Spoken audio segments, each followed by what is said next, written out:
I'm Kristen Andre, founder and chief strategist of Andre Consulting Group. I founded my company almost 10 years ago because I love helping people not only succeed, but thrive in their careers and their lives. So many times I meet amazing people who have so much more potential than what they're utilizing. As I engage with them, there seems to be a common theme: the limits they place on themselves. Throughout this podcast series, we're going to visit some incredible people who have created more intentional lives for themselves, those who've had that no limits moment where they chose to grow and they put things in motion to help them do so. We will focus on how you can break through limits. We will equip you with strategies to help you lead a more intentional life, and we will have a lot of fun along the way. So let's dive in.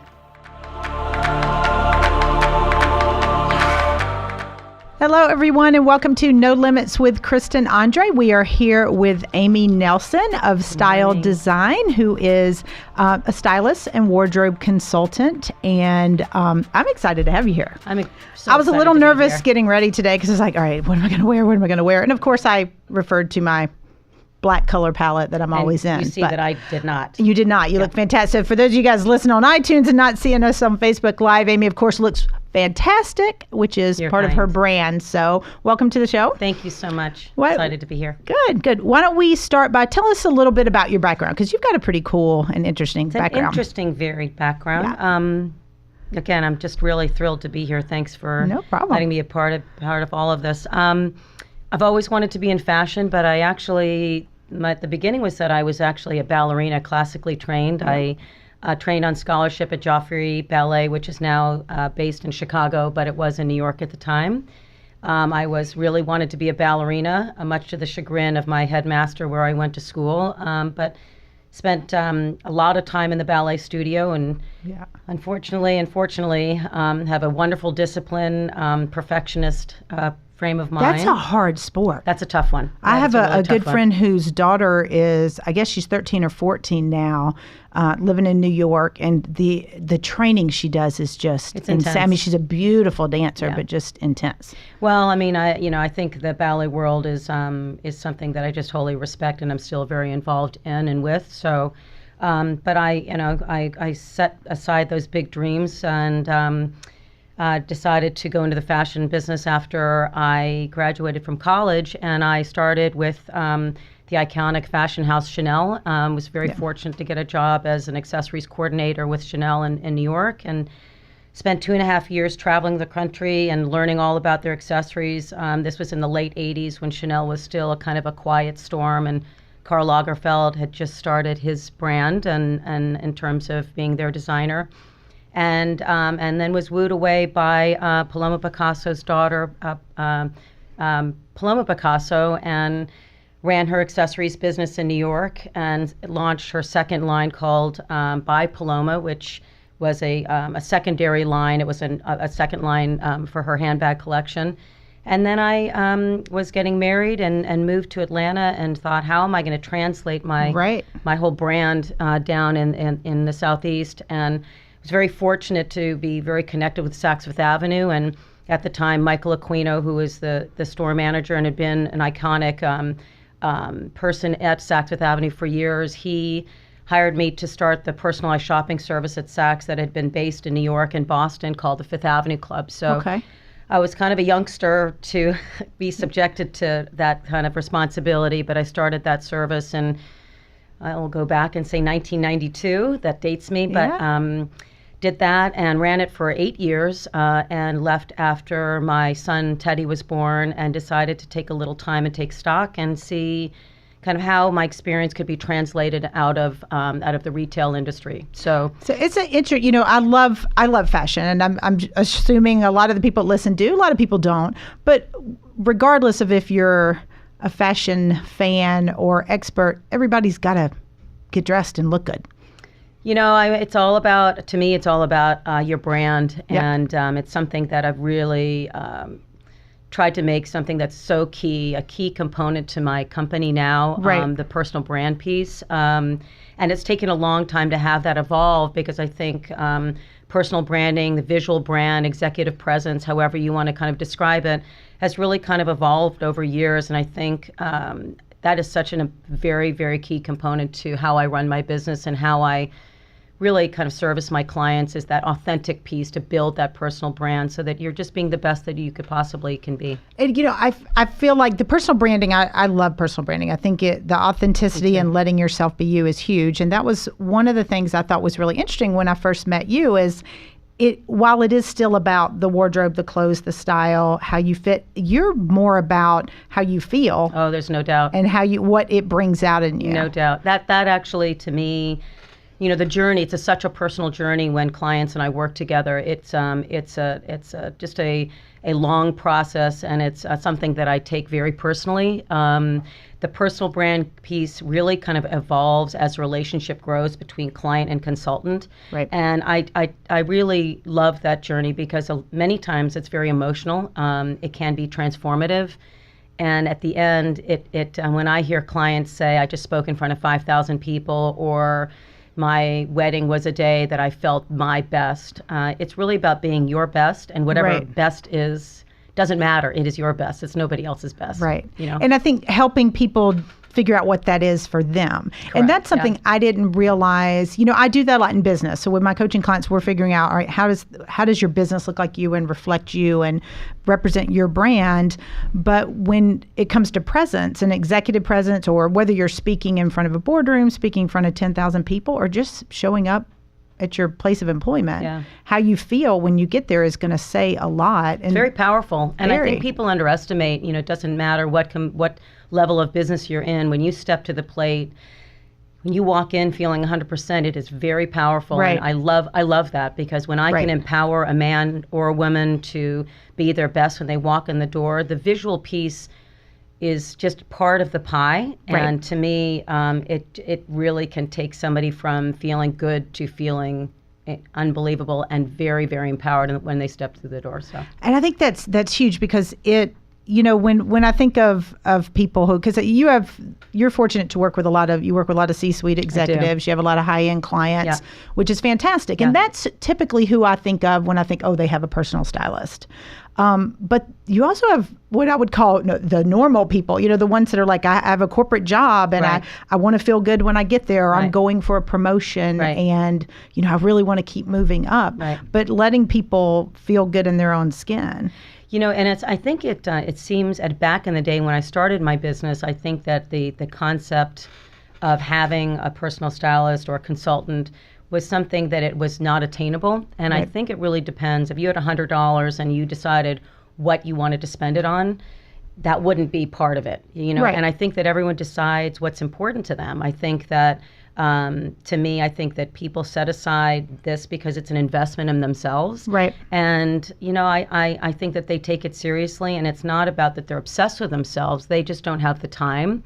They don't have the talents. I think that I hire the best in my world to take care of my real estate and my computers and my doctors and what have you. And I think I really consider myself the expert in my field, and that's why people invest in me for them. Right. Yeah. And it is an investment, because but it's funny because I think I told you this. I kind of just go to the store. I think I'm like most people listening, in that I go to the store. I'm like, this looks good. I'll try this on. Yeah. And it fits. And I remember one time you were like, you have to get things tailored or altered. And I'm like, I'd a dress one time and you kind of took a little nips and tucks. And I'm like, this tweaked it a little bit. Yeah. And it was fantastic. Yeah. And it's not a whole change, it's even just a little few. I've made a few tweaks with suggestions that you've made. I'm like, okay, you do feel different and feel better, and you show up better. And it can be a night and day difference. The tweaks and one of the pieces that I love is imparting the information that I have to our clients. And listen, I'm 5'2", size 2, and I work with clients that are 5'10" and a size 12, and everywhere in between. And the reality is that it's their journey. It's not my journey. It's my journey that I help them go on. And so when I teach them, there's nothing better than to tell them why. It's not about why this doesn't look good. It's why it does look good. And these are really the defining moments where you want to be discerning. And I want that piece not to look fine. I want it to look great. Right. So. And if you can do, whoever you are and whatever person shows up for you, they can look fantastic and feel, more importantly, feel fantastic in their own skin. Yeah. And I feel like clothes help you do that, even if you're not a clothes fan. I really do think it does. You get up, you get dressed. I mean, I have a lot of days where I don't have client appointments out and I'm working from home, but I still have to get up and get dressed, or I just feel like there's no question. Yeah. And I think that there's, I mean, I hate to say this because, I wear Lululemon and Athleta and, athleisure clothes when I work out, but there's something about the casualness of our society these days that sometimes I think does a little bit of a disservice to us. Yep. I think that there is such an important piece to getting up and being your best self every day. Yep. And whatever that is, it doesn't mean that you're wearing a dress or a suit or what have you. But, I think there's something really important. You're investing in yourself. And when you step to the table, and whether you make a phone call from your desk or you make it from your kitchen or a boardroom, I think bringing your best self on, really, it's an all-encompassing concept. So you have the opportunity to speak to corporations, because I know that's part of your business too. Yeah. You go in and give talks to companies on how to. Love doing that. It's really fun for me. Isn't it fun? Yeah, it is. The feedback I get from the people, because it's such a great format. I think I underestimate my expertise that I can impart to them that can really kind of change the way that they think about themselves, because I think we're all so critical.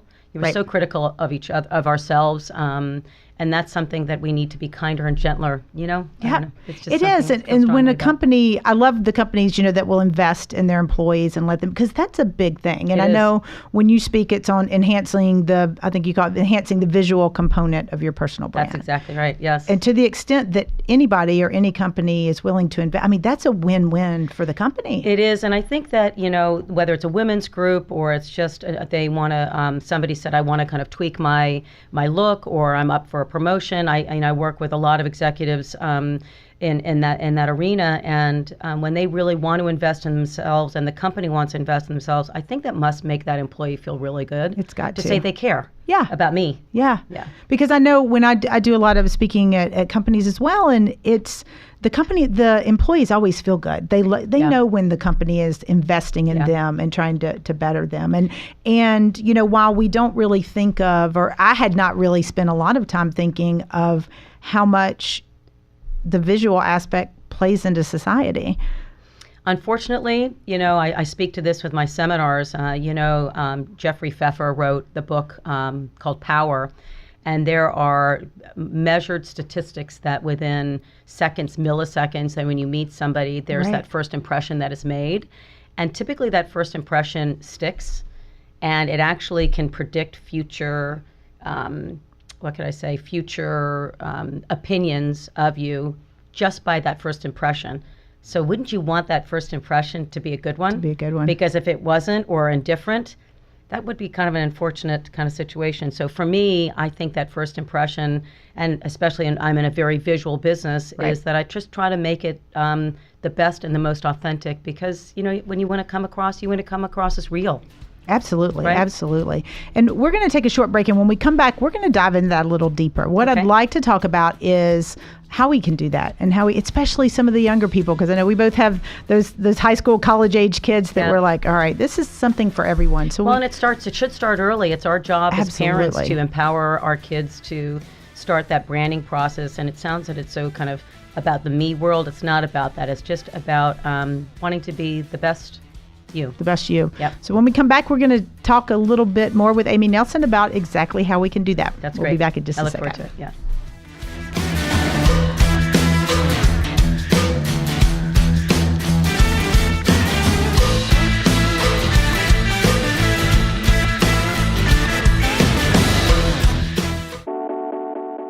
Hey everyone, it's Kristen. Be sure and visit my website at www.andregroup.com. That's www.andreegroup.com. And while you're there, be sure to download my white paper, Top 10 Reasons Your Business Isn't Growing Fast Enough. Now get out there and create your no limits moment.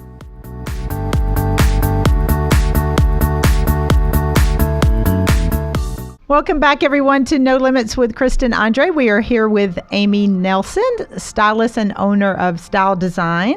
And before the break, we were talking about personal branding and how important the visual component is to your brand. And we were also starting to talk a little bit about how society recently, it seems like, it's just they're not putting as much emphasis on that. We've kind of moved, the casual Fridays have gone awry. That's a great word. And everybody is just going crazy. And even my daughter and I had this conversation. She'll get ready to go somewhere. I'm like, where are you going? "Oh, I'm going to church." I'm like, and that? Yeah. And, that's just, it seems like society is just kind of taking a step back to complacency when it comes to appearance. And it's a tough one because, and on the one hand, I think there's this unbelievable emphasis on designer wear, where I think that the more designer, the better. Very trend-driven people that love all of that. They're obsessed with high-end brands like Gucci or Dior or what have you, and they're very logo-driven. And I think sometimes you can get, listen, I love designer clothes, and things. It's part of my business, and I think there's a really wonderful way to infiltrate and kind of, bring designer pieces into your wardrobe, but I don't think it should define you. And it doesn't have to be the whole wardrobe. I hope it's not. I mean, I'm infamous. This is really bad. I'm infamous for, I literally had on like a very nice pair of shoes the other day with a pair of jeans I probably got at either Target or out of my daughter's closet. And I don't know if that was a fashion faux pas. You may be throwing things at me in a minute, but I never throw things. It looked fantastic. I thought it looked cute. So to me, personal branding or personal style is kind of an evolutionary process. And I think we go through different times, whether you change jobs or you go through a life change, a divorce, or you're graduating from college. My associate and I were just in Greenwich, Connecticut, and I was working with my client who heads up a very big hedge fund, and the daughter just graduated from college, was starting a new job in New York, and my associate was working with her, and this young gal who's all of 22 was wearing, sweatpants and sweatshirts and leggings and sweaters up in New Hampshire for 4 years. So she didn't know what her brand is because she was just going to school every day with her hair in a ponytail and no makeup. So that process of starting early and her mother investing in her to say, this is important to start your brand. And it really was just a process where she had to kind of understand that someone recognize who she is every day when she walks in the door, that her name is, and she works for this company, and she not only represents herself, but she represents her company. And so I firmly believe, and I have done this with my daughter, who is a rising senior in college, you start early and develop those, I hate to say those good skills, but to really start that brand building to be the best self that you are at that age. And it kind of, as I said, it's an evolutionary process, and I love seeing that process evolve because there are life changes that, whether it is having a baby or a weight gain or a weight loss or, whatever the components are that make your life change a little bit, it just changes and you have to kind of adapt to that. You've got to stay up with it. And you've got to feel good no matter what the stage is. Exactly because right. I'm guilty of I'll invest or I'll buy new clothes when I lose these 10 pounds, and I think I would say 95% of my girlfriends have those 10 pounds to lose. Everybody, and my guy friends too. I have a few guy friends that honestly, they are more weight conscious and figure conscious than most of the girls I know. And there's something about, I hate that this is kind of sounds like more of a yoga thing, but it's, being present and just accepting yourself now. And that's hard for some people because, we're all so critical, that we're in a whole world where everyone's criticizing each other and we're all in this it's just a crazy time where we just need to accept and be okay with ourselves now. Right. But that doesn't mean that you can't be the best self. Whatever, if that self is not the perfect self, you just have to be present. And I that's think where that's really I feel like that visual component. Sounds a little crunchy chewy. I don't mean it that way. So, I'm not I don't know. I'm not the yogi. My daughter would completely make fun of me that I just said that, but she'd be proud. Well, or make fun of you. To me, I think really it's so important just accepting. And I think as a former dancer, where there's that whole element of perfectionism, that will always stay unfortunately close to me. But I think we just need to accept and just evolve and just saying, what, we will always strive to be our best self, and that to me, it's never being dead in the water. It's kind of always striving to be better, whether it's, visually, emotionally, physiologically, athletically, and whatever that's what the the whole personal little brand. heady now. Sorry. That's what the whole personal brand is about. Yes, it really is. How do I want to present myself? How do I want to show up? How do I want to be seen by other people? Right.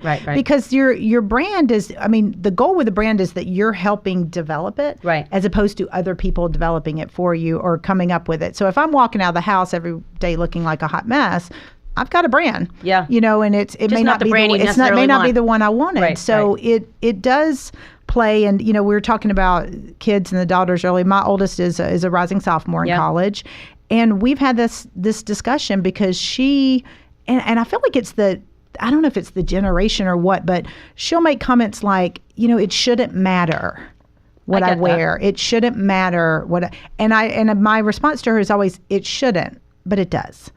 And so I don't feel like you can just show up however you want. I feel like you need to show up strong and confident, and there are some expectations and some societal expectations when you show up to speak in front of a group. Listen. And I say that, and of course, a couple of my favorite speakers are jeans and t-shirt type of guys that I would have tweaked. You would have tweaked. Yeah. Amy would have tweaked them, but that's their brand, and it works for them, and that's that's their brand. I think they stick with it, and it's working fantastic.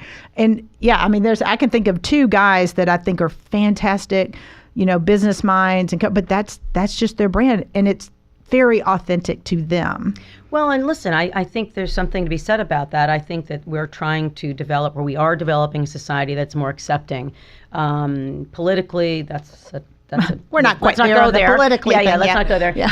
Obviously, we're just trying to be more accepting, and I hope that as a humankind, that a mankind, that we are trying to be more accepting. But at the end of the day, I think it's really about, to me, it's whether you say it's people perceive you. Mm-hmm. I think it's about self-respect.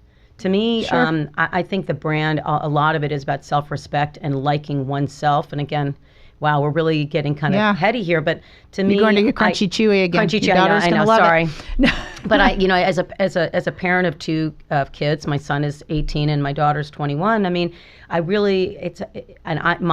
personal journey has been one of trying to just kind of dig in and find myself. I've gone through some personal things in the past few years, and you just always want to find and aspire to be better. So to me, about being self-respect and liking oneself, part of it is, it doesn't matter that you look like X, like a supermodel. That's not what this is. It's about just liking oneself for who you are. So that's part of my journey. And as a stylist, I'm not and everybody knows this. And I've been in the community and been in the business a long time. And I hate to say a seasoned stylist. That sounds really old, but we'll use that. It's better than old stylist. That's exactly right. Seasoned, experience. Experience. Thank you. I love that. That's a much better adjective. I think that I'm not a trend-driven stylist. I really want it to be about that person. Yep. So that's the journey that we have, and a part of that journey is very personal. We dig in. You can see it in somebody's face when we get there. And I'll give an example of an executive that I work with, and this was going back a few years, but she's the CEO of a very significant company that tends to work with franchises, and she had an experience as a child where she was constantly fed by her Italian family members, and she just always kind of felt chubby, even when she wasn't. And she said we were getting her ready for a very big presentation, and I put her in this really gorgeous dress and a shawl, and it was just, we were at Saks Fifth Avenue and fitting her, and she looked up and she put her hand on the mirror, and frankly I thought she was like having a heart attack or something, and I said, "Are you okay?" And she was crying, and she said, "I feel beautiful, and I feel strong, and I feel incredible," and she said, "And I thank you." And that to me is what I get. So that's what I think is so cool. Okay, got you teary-eyed. Yeah, I know. I'm sitting there. All right, so for you guys who are watching on live stream here, I cry all the time. But it's really so powerful. Cool. It's so cool because that's what all of us want, is to be able to bring out the best in ourselves, to be able to bring out the best in others. I hope everybody wants that. And if you can do that through, whether it's styling, consulting, whatever it is, if you can bring out the best in other people, I just personally think that's the coolest thing ever. But of course, it's a very gratifying, so. I don't do this to shine. I let my clients shine. Absolutely. And I have to say, I feel very grateful that so many of my clients are also very close friends. Yep. And that to me is that we just have this, it's not like it's a love fest. It sounds so strange, but to me, I love investing in it. Yep. We invest in each other. Sure. And to me, at the end of the day, there's just nothing more empowering to me to let somebody go and say, I just rocked it. Yeah. And let them be the inner rock star. That is... because they have an air of confidence. Because I've been to some events that you've done where a number of your clients are there. Yeah. And they do. They're totally. I know you work with men and women. Yeah. I've been to a few women's events, and they do. They walk in and they just are confident, and you're like, see it, don't you? This person is fantastic. Yeah. I need to meet this person. I kind of get a little kind of. I know, it's like prideful. A little proud. You're like, that's mine. I did that. But you don't do that. You don't be like, I did that. So in the back of my mind, there's just something that's really a kind of when we talk about it, when we have kind of recaps and meetings, there's just something really, really. It just makes gives me a big smile on my face. Yeah. So what can everybody listening, as they're thinking about how they feel and how they're showing up? My first thought is, if you're sitting here listening, you're like, yeah, I'm not walking in confident. What steps can somebody take to kind of bring that out, to make them feel first better? of all, it has nothing to do with budget. I really think that you are investing in yourself, so your budget is your budget. Well, your budget, yeah. And whether you have a stylist or not, it really is about really understanding first of all, your physical body. I think that's really important. And there's so many tips, and it's something that I've really wanted to work on, is to potentially do and talks like that are more accessible to people, so that they understand that it's really not everybody has to look like a Hollywood starlet to look like $1 million and be their own inner rock star. So it's really about being very self-aware. And I think that there's a lot you can really look up, and there's so many resources online that you can see that are styling tips and what's the best fit for your jeans, or my body's shaped like a pear shape, or I'm built like a little boy, or whatever it is. And you find out what your body is, and you stick to that, because you may want to feel like this diaphanous 5'10", whatever it is, but your body is not that. And what I like to talk about with my clients is you emphasize all the positives and you minimize the negatives. And we talk about trompe-l'oeil, it's like tricking the eye. We all have great assets, and we all have some things that we don't love about ourselves. And it's about kind of minimizing those and letting the other pieces shine. But isn't that what we do with other areas too? I hope so. That's what we focus on. I'm really big at let's focus on your strengths and pull those out. Right. I like that. All right, we're going to pause for another minute, and when we come back, we're going to dive in a little deeper on that. Extenuating the positives and really stick in there. So we'll take a break, and we'll be back in just a minute. Sounds great.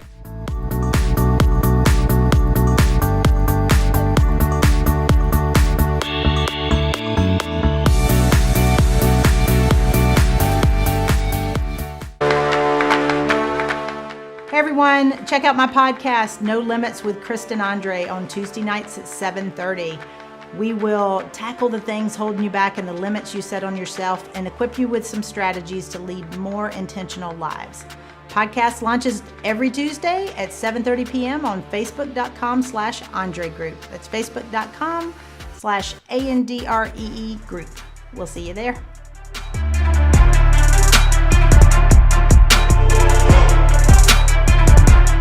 Welcome back, everyone, to No Limits with Kristen Andre. We are wrapping up our time with Amy Nelson of Style Design. So it's been fun talking with you. I really enjoyed it. Yeah, and talking about branding and personal brand and how you show up. So before the break, we were talking a bit about your strengths and kind of emphasizing the positive and not ignoring the negatives, but really just kind of playing up the good stuff. Yeah. So how have you done that? Or how do you encourage others to do that? To be clear, I think I mentioned it was even before some personal things that were going on in my life, but I kind of wanted to delve in a little bit and start looking in the mirror. And this was not a physical thing. This was more of a kind of existential kind of thing. So I think, sometimes, I'm reading this, it's that my daughter somehow, when I was just moved recently from my big house to a smaller house, and I found this that my daughter, somebody had given this to my daughter that they had given to her, and it says, Katie, big dreams, bigger plans, step off the beaten path and live uncomfortably. And what I found was that it wasn't, you've talked about being authentic and being, true to yourself and authentic and in terms of style, person, all of that. But to me, I knew I was a very authentic person to begin with, and I think my friends and family could say that. But what I wanted to be was more. I wasn't as authentic. I was more me. Okay. And that is not easy all the time. That's a looking in the mirror thing. And sometimes you look in the mirror and it's not exactly what you want to see. Yeah. And I think that the living uncomfortably component to it is making some changes. And whether it is, taking care of yourself more, or whether it is making sure that in my situation, I had talked to somebody about, I didn't realize that I had just wanted to tweak some things in my life to just be better. And, right. And so to me, it's kind of part of what I do as a consultant is that even though I'm a visual consultant for the most part, it really kind of goes full circle. And so I feel like it really does. It does in my business, and because I take it so personally and emotionally in terms of how I take the path with my clients. So, and I think I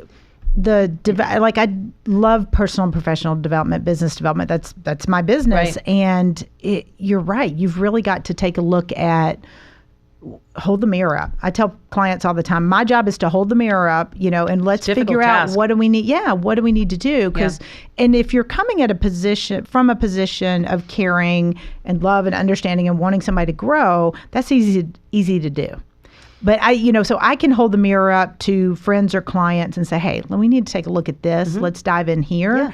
But it's hard to hold it up to yourself. And I don't know that people pause enough to do that, to say, all right, what are my good spots? And what's funny is I feel like I'm probably like most of our listeners, I'm better at pointing out, I screwed this up, I messed this up, here's where I'm weak. It's harder for a lot of people, I feel like, to find those positive spots.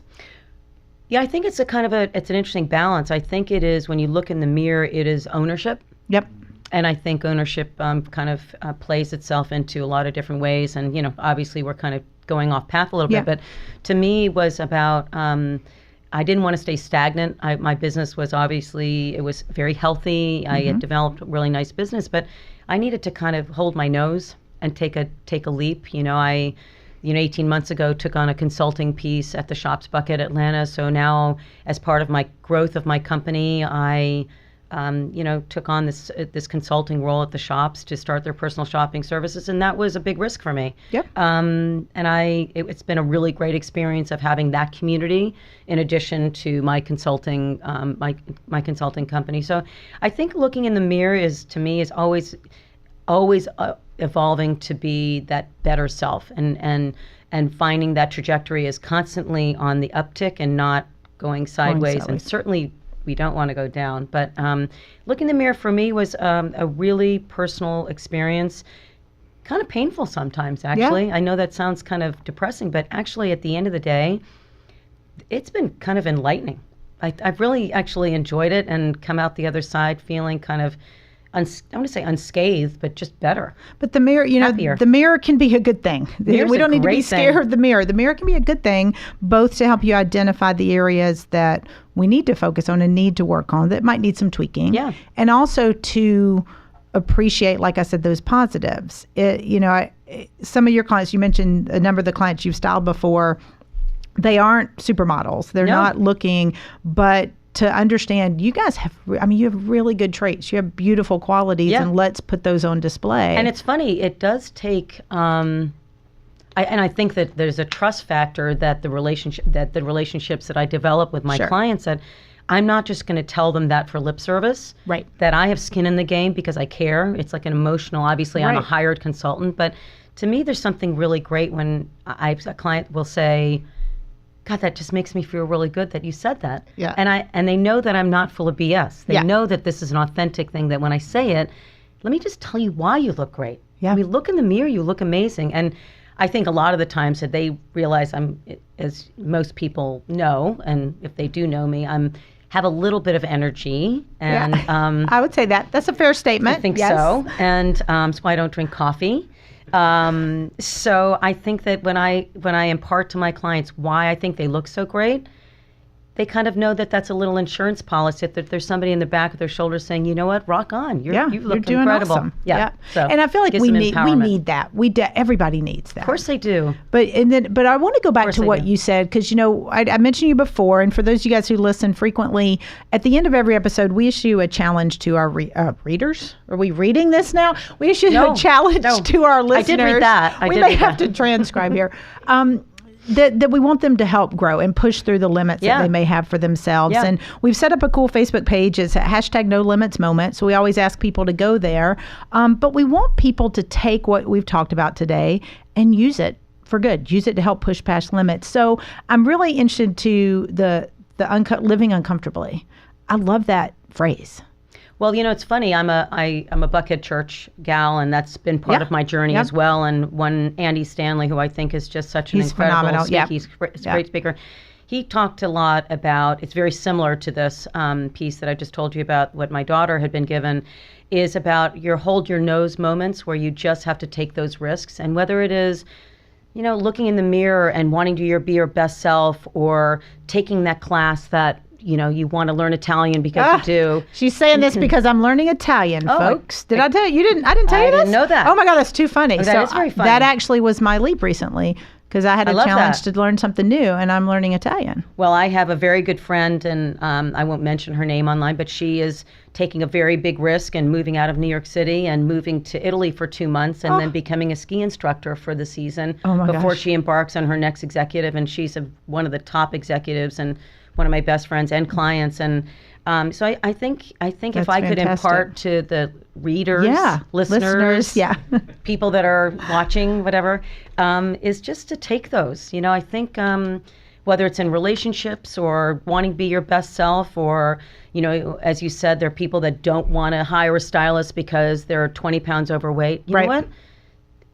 One thing that my dad, one of his wise things he said is, you start by starting. Today's the day. Yep.